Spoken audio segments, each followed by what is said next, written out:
Good morning and welcome to the Core Connection. I'm Mira Rubin here with you on Enlightened World Network. And today's topic is persistence. We generally think of persistence as a good thing, to stick to it, put your nose to the grindstone and just keep on keeping on. But there are times when our stubborn persistence can work against us, like when we persist in certain beliefs, patterns, behaviors that are detrimental to us. So we'll get to discover discuss, investigate the dark side of persistence this morning. But before we get started, let's take a couple minutes to get present. Let's take a deep breath in through your nose and hold it. And imagine clean, crisp oxygen flooding your lungs, flowing into your bloodstream, nourishing all your cells, all your organs, bringing vital life energy to your body and being. And as you exhale any tension, stress, negativity, fatigue. And now let's take another deep breath in through your nose and hold it. And this time, imagine brilliant, bright light lighting you up from the inside out, illuminating, electrifying, and energizing all your cells, all your molecules, all your electrons, and creating a brilliant beam of light from your heart out into the world. And as you exhale any remaining tension, stress, negativity, fatigue. And now let's press our palms together and vigorously rub those hands together to feel the friction, the temperature, the pressure, all that movement. And when you stop rubbing them together, feel the tickling and the tingling, and allow all those sensations to bring you present right here, right now, into this remarkable physical form that enables you to experience life. Welcome, welcome, welcome. It's great to be here with you this morning.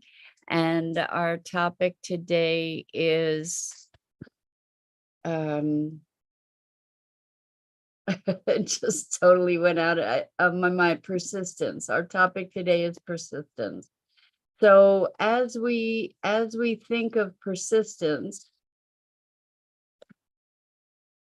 what we're also doing or thinking about is perpetuating, keeping something going. And I was having the thought about some of my clients who are feeling a little stuck now and then. And when we feel stuck, what's happening is that there's a condition that's persisting that we are not desiring, that we're looking for something different from the condition that we're experiencing. So what my thought is that it's the very recognition of something not changing, or the declaration that something is not changing, that supports it in persisting. So, for example, with one client, they've had an incredible struggle throughout their entire lives with anxiety, deep, profound anxiety. And they've made tremendous strides. And what I've noticed is that they don't allow themselves to recognize the changes that they've made. And instead, they're looking at the remnants of the anxiety, despite the fact that it has lessened considerably, that it is less frequent, that it is less acute. What their focus is that they still have anxiety, and they elevate that anxiety to put more attention on it when it happens than on the freedom from it. And so one of the things that we know is that where we put our attention is where we put our energy. Where we put our attention is what we're feeding. And so if we're focused on the anxiety, or even one step removed, anxiety about the potential of anxiety, what are we doing? We are persisting in that pattern. We are reinforcing that pattern against against our desires. So we're negating the progress, and rather than experiencing that it's happening, that the anxiety is disappearing, what we're focusing on is that it's still here. So, let's say initially the cup was pretty full with anxiety, and now maybe it's it's half full. Rather than seeing that the progress has been made, the person is saying the glass is half full rather than half empty. In this case, we want the glass empty, right? But the pattern is to have been at the effect of anxiety for forever. So to recognize that it's releasing is a new pattern, a new habit. And it's challenging. I get it. It's challenging to allow oneself to step into a new conceptualization. It's challenging to allow oneself to reinvent oneself, to see oneself in a new way. And the persistence that, oh, good morning, Jenny, welcome. So good to have you here with us this morning. We're talking about persistence and how our persistence, usually we consider it to be a positive thing. But the thing is that we also have this stubborn persistence about our habits and our patterns. And it can often be to our great detriment to have such a deep persistence in our ways of being. So I was just looking at when we're trying to create change, and we don't, if we what it comes down to is me thinking that there's an importance to recognizing change, even if it is subtle, even if it is the smallest increment. And so when we're in a pattern of depression or anxiety or fear, or any kind of pattern that is really familiar but painful, that when that it's profoundly important to cultivate the willingness and recognition of change, even in its subtlety, because then we can cultivate a belief that the transformation is happening. versus saying nothing's changed. I'm not seeing any difference. It's easy not to see any difference because what are we looking for? We're looking for the obvious familiar. And it's so familiar that it's often difficult. It takes effort to recognize the subtleties of change that can occur. And it's interesting because the core connection work is sort of, in its way, it's a guided visualization. And one of the big questions that I ask in the context of the core connection work is, what's different? What's different? And the thing is that sometimes people don't notice that there's something different. They'll say, well, it's pretty much the same. And when someone says, well, it's pretty much the same, my question is, well, you said it's pretty much the same.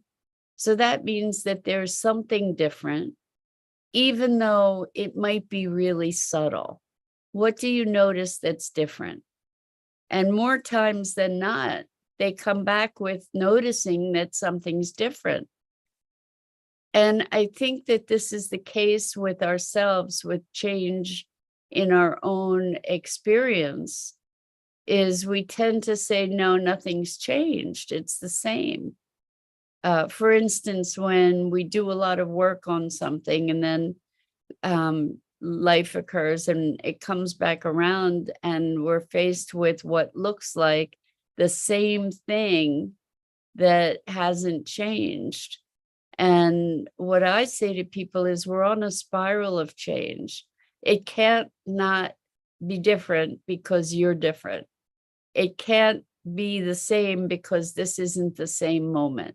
And so we're evolving in this spiral where we get to keep revisiting nuances, aspects, dimensions of something that feels very familiar. And it takes effort to get to notice that something's different. So Jenny says, constant persistence, baby steps forward, 2 baby, and shuffle 3, back 2 baby steps forward, keep going, you will get somewhere. Exactly, Jenny, exactly. And I think part of what I'm asserting today is that as we notice that we've actually made progress, it may enable those steps to become bigger. You know, as we notice that we've made progress, it can feed our confidence that indeed this thing that seemed immovable is now moving. Indeed, this thing we thought was intractable is now more pliant, is now shifting. And the more we notice that something is shifting, the more it can shift. The noticing of its shifting helps to affirm it in a way that it strengthens it and allows it to perhaps accelerate in its transformation. And what I've noticed with the client I mentioned with the anxiety is that they are very stubbornly focused, like not recognizing the change until we have conversations to say, well, look what's changed. Because in recognizing what's changed, there's a hopefulness that then feeds the progress. So Jenny says life is constantly evolving, but you have to control, you have the control by choosing whether the spiraling is up or down. Yeah, I think it doesn't always feel that way, but I'm inclined to agree with you, Jenny. And Jenny says that the client is digging their heels in, to say, no, I'm not changing. No, it's all the same. even though it isn't. Yeah, I have another client who is experiencing a lot of anxiety and is really, really intent on not changing, and not consciously. Consciously, they want release from this more than anything, but they're absolutely refusing to switch their attention to what works from what doesn't work. And again, where we put our attention is where we put our energy. Jenny says that's suffering. Yes, exactly. That's suffering. It is. And it's the recipe, like we can create all different being states for ourselves. And it was so interesting because for this other person, we were able to point out to them that Jenny says, and miserable. Yes, exactly. Exactly. Like we can reinforce our misery all the time. Or we can say, you know what? Yeah, I'm miserable. Maybe I'm less miserable than I was yesterday. Or, I have a feeling, maybe there's a tiny little bit of lightness that I didn't feel before. And so what would happen with this one client is they would say, yep, but I'm still miserable, and invalidate the change.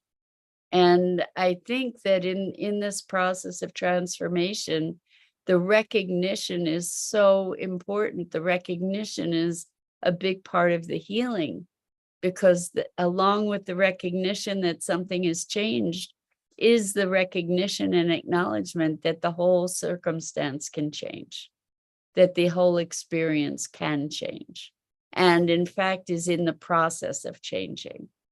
And so we've talked about manifesting and experiencing the having of the desire, of the desired state.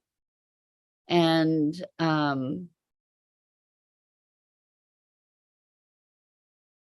we can experience those desired states regardless of the circumstances. And as we create the experience of the desired state, that is amplifying our capacity. It's building a capacity to experience the desired state, right? Which is a pretty cool thing. So Jenny says you can lead a horse to water, but they can choose not to drink. You can change them. You can't change them. You can only guide them. It's true. It's true. And there's, like, I've had my cat sometimes doesn't eat. And so there are ways that I have developed to try to convince her, to cajole her, to entice her. And ultimately it's on her whether she eats or not, right? And that's the same with people that are in the process. Jenny says you can't change them, they have to do the work. Well, so what's interesting to me is this one person is doing all kinds of work, but the thing that is missing is they're allowing themselves to revel in their progress. Actually, that's both of them that I was mentioning, that they're not allowing themselves to acknowledge and celebrate the progress that they've made. And I think that that's really important, not to rest on our laurels, but to celebrate the progress that we've made, because it allows us recognition that we are in fact making progress, and that it is possible to change. Because if when we're going back and saying, well, it's still here, nothing's changed, we're reaffirming the persistence of that condition over and over and over again, which has the effect of making supporting that condition in persisting, right? It's very frustrating to witness the deep commitment that some people have to their suffering. It's frustrating and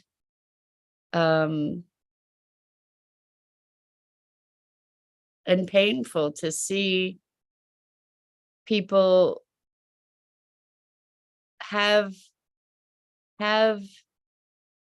the life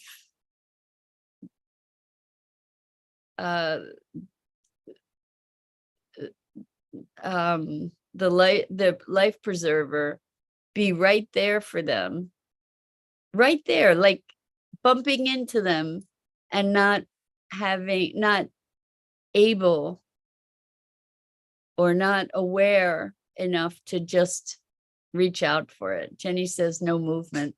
Yeah, it's frustrating. The thing is that there's always movement. There's always movement. It could be back and forth and back and forth and back and forth. It could be up and down, sideways, but there's always movement. It's just that sometimes it's subtle and it's not always in the direction we want it to go, but there's always movement. And if we can capture the momentum of that movement,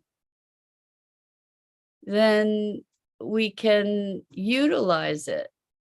So Jenny says they're staying stuck and wasting their time not getting out of that. And I'm not sure what the last thing is you said, Jenny, but the thing is that the persistence, we have these patterns of belief and deep, deep, deep conviction in some cases about beliefs about ourselves, beliefs about our way of being, beliefs about how the world is. And we will defend those beliefs and support those beliefs to our detriment, often because they're comfortable, they're familiar. And the fear of the change is way greater. The fear of the unknown is way greater than what one client calls his favorite miserable. Like the favorite miserable is something that's very familiar. And Jenny says not getting the results they're wanting, and also believing that they'll never get the results they want, so that any results that they get, they're not recognizing. Good morning, Rosalind. Welcome. I'm so glad to have you here joining us this morning. We're talking about kind of the dark side of persistence and this. I love that. Jenny says impossible is I'm possible. And it's true. It's true.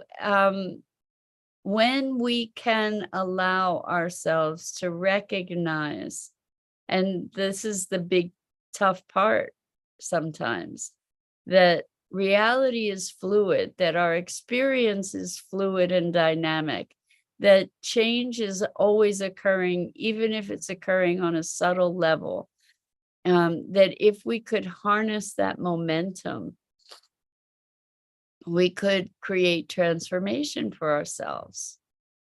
And it's exactly, Jenny says perception shift. That is what it is. It's all about perception shift. Our experience of the world is all about perception, because the world that each of us experiences is not the real world with a capital R. It's our interpretations of it. It's our sense interpretations and synthesis of information. It's our mental processing of information. It's our physiological sensations of our experience and then our interpretation of those sensations. You know, we might have a sense of thrumming energy through our bodies, and we could be interpreting it as there's something terribly wrong, or we could be interpreting it as, oh, that's vital life force. You know, it's the same sensation, but our interpretation is going to create a different response within ourselves. If I feel like there's, oh my gosh, there's something terribly wrong, it's going to create stress, anxiety. I get to create all that stuff. And a shift of perception to, wow, I'm just really attuned to the movement of energy in my body. That's a different perception, right? Even the perception of pain is, or defining it as pain, is a perception. And when we can be present to the sensation without putting it in a box of pain, the experience is different. So Jenny says, practice affirmations that can create their intention and say it out loud 3 times a day. 3 times a day. So the thing about affirmations that I discovered is you have to actually have emotion connected to them for them to be effective. Because for years I would say affirmations, but if you just repeat them, if it's just routine, if it's not part of an emotional experience, it's just empty words, because the emotion is what actually gives the power to that experience. Rosalind says the opposite of persistence, changing perspectives can achieve the same outcome using a different approach, starting with the outcome and then reverse engineering. That's a great idea. It's like, what's the desired outcome? And what would be my most desirable state to who can I be to support the evolution of that outcome? So asking valuable questions, asking the right questions, empowering questions is really an important skill. And Jenny says, yes, that way they create and say it with enthusiasm. So whatever the affirmation is, if we can cultivate the experience of being in that state, already receiving what it is that we're desiring, that we're affirming, if we can presence that state and be in that state and affirm it, that's when we are really truly empowering that affirmation. And Rosalind says, combined with EFT tapping is really powerful, and it's powerful to move us out of certain states that we might be feeling like we're in a loop of. I remember there was a period of time where I was just constantly tapping all the time. And it really helped. It really helped. So if you're interested in EFT tapping, you can look that up, EFT tapping. You can also look up, I think it's called the Tapping Solution.